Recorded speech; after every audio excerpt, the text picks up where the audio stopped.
Yüreğimi koparıp şehirlerimi koysam,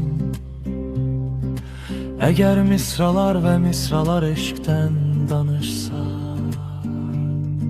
şehirlerimi sevgiyle ıslatsaydım ki okuyu bassın, sevdiğim yüreğine ip assa ki kurusun. Şehirlerimi asıp yüreğine ısladı, kurutsaydı.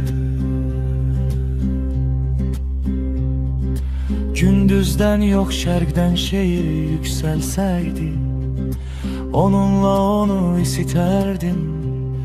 Akşamla vidalaşanda güneş batan kimi bir şiir okusaydı.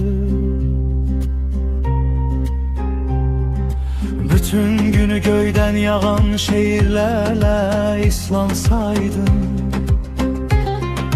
Yer ve göy sevgi hakkında yazılmış şiirlerle renklenseydi. Hayatın sevgi şiir olduğunu başa düşseydi.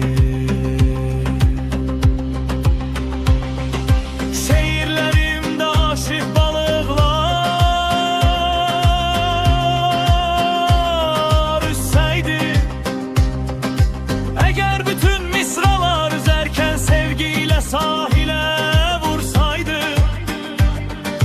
Dalgalar sevgini misralara kuma sürükleseydi. Bütün sahiller ve sahiller sevgi hakkında yazılmış şiirler ile güneşlenseydi. Hayatın sevgi sahili olduğunu başa düşseydi.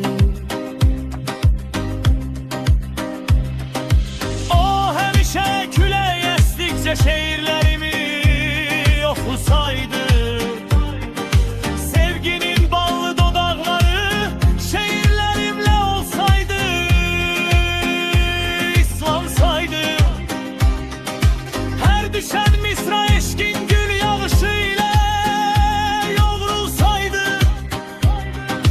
Kaş bütün yağışlar yere de beş incileri yağdırsa.